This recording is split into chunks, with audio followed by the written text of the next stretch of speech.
সবাইকে, আপনারা কেমন আছেন? আজকে আমি ভুটানের সিরিজ আপলোড করছি। এখানে যাবতীয় ভুটানের কত এসডিএফ দিতে হয়েছে, পার পারসন কত খরচা হয়েছে, গাড়ি ভাড়া কত হয়েছে, হোটেল অ্যামাউন্ট কীরকম কী রেঞ্জে রয়েছে, সব কিছুই বিস্তারিত এখানে আলোচনা করা হবে।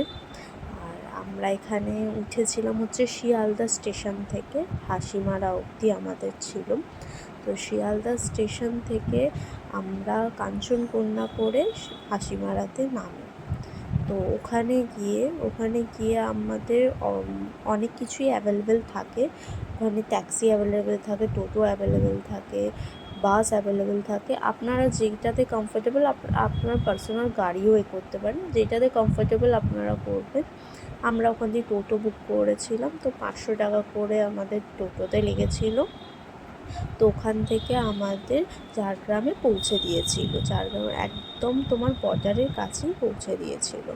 তো ওখান থেকে আপনাদের বর্ডারের কাছ থেকে পুরো টোটালটাই গাইড হ্যান্ডেল করবে। ওখানে গাইড অবশ্যই ভুটানে আপনাদের নিতে হবেই, কারণ গাইড না নিলে ওখানে সরকারের নিয়ম যে গাইড আপনার লাগবে। এই জায়গাটা দেখছেন, এখানে ভিজিটারদের রেজিস্ট্রেশন করতে হয়, দেন মাইগ্রেশন হয়। মাইগ্রেশনের টাইমে আপনাদের অবশ্যই পাসপোর্ট আর ভোটার কার্ড দুটোর মধ্যে যে কোনো একটা জিনিস আপনাকে নিয়ে যেতেই হবে। তারপরে আমরা ভুটানের এই পারে, ইন্ডিয়ার এই পারে ভুটানের এই দিকে চলে এসেছি। তাই পরিষ্কার যে মনে হচ্ছে আমরা অন্য কোথাও চলে এসেছি। তো আমাদের এখান থেকে হোটেল থিম্পুতে আমরা থাকবো ফার্স্টে। কালকে আমাদের সাইট সিইং রয়েছে। থিম্পুতে আমাদের যেতে এখনও 5 ঘন্টা মতো লাগবে গাড়ি করে। আমাদের যেতে সন্ধে হয়ে গেছিলো। সন্ধে হয়ে গেছিলো যেতে চারিদিকটা দেখছিলাম যে কতটা পরিষ্কার, আর এখানে কোনো সিগন্যাল নেই।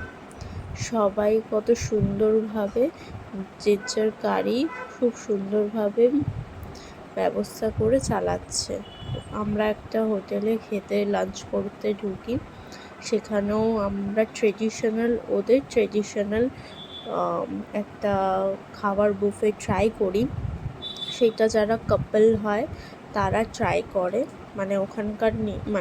ওখানকার 7 জন্ম তারা একসাথে থাকবে এই ডিশটা যদি তারা ট্রাই করে একসাথে। তো আমরা এরকমভাবেই আপাতত যাচ্ছিলাম। যেতে আশপাশটার পরিবেশ এতটা সুন্দর ছিল। নেক্সট পার্টে